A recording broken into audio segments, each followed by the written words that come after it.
নমস্কার, আমি পুনিশ কিচেন থেকে বলছি। আজ আমি দেখাবো জামা ষষ্ঠী স্পেশাল ফিশ কারি।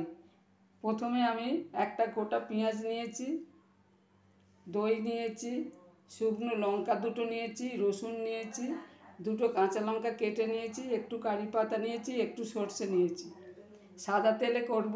কড়াতে তেল গরম করতে দিয়েছি, গরম হয়ে গেছে। এবার মাছগুলো আমি ভাজবো। মাছটা আমার ভাজা হয়ে গেছে। আমি ওই মাছ ভাজার তেলেতে সর্ষে আর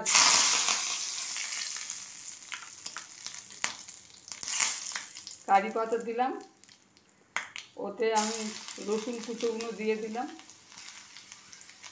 দুটো শুকনো লঙ্কা দিলাম আর কাঁচা লঙ্কাগুলো দিয়ে দিলাম।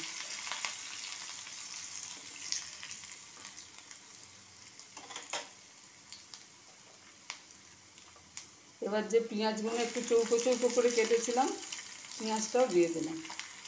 দিয়ে এবার এটাকে আমি খুব ভালো করে নাড়ব।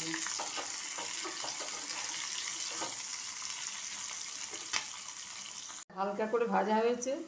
আমি যে দইটা রেখেছিলাম ওতে একটু সোয়া সস একসাথে দিয়ে আমি এটা ঢেলে দিলাম।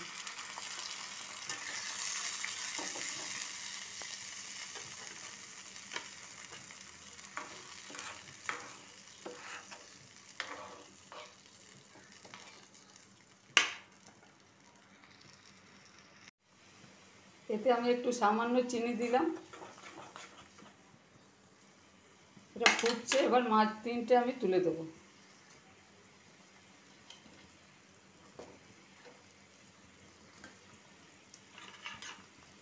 আঁচটা একটু কমিয়ে দেবো। কিছুক্ষণ ফুটলে আমি এটাকে নামাবো। জামাই ষষ্ঠী স্পেশাল ফিশ কারি আমার রেডি। জামাই ষষ্ঠী স্পেশাল ফিশ কারি আমার রেডি। এবার আমি এর ওপরে 2 চামচ দই ছড়িয়ে দেবো। এবারে আপনারা ইচ্ছা করলে দিতেও পারেন, না দিতে পারেন। যদি আমার এই রেসিপি আপনাদের ভালো লাগে তাহলে শেয়ার করবেন, সাবস্ক্রাইব করবেন। আপনারা তো মাছ নানা রকম রান্না করে থাকেন, একবার এই মাছটা রান্না করে দেখবেন। খুব টেস্টি এবং খেতেও খুব ভালো। আপনারা তো নানা রকম মাছ রান্না করে থাকেন, একবার এই মাছ রান্না করে দেখতে পারেন। যদি আমার এই মাছের রান্না আপনাদের ভালো লাগে তাহলে শেয়ার করবেন, সাবস্ক্রাইব করবেন।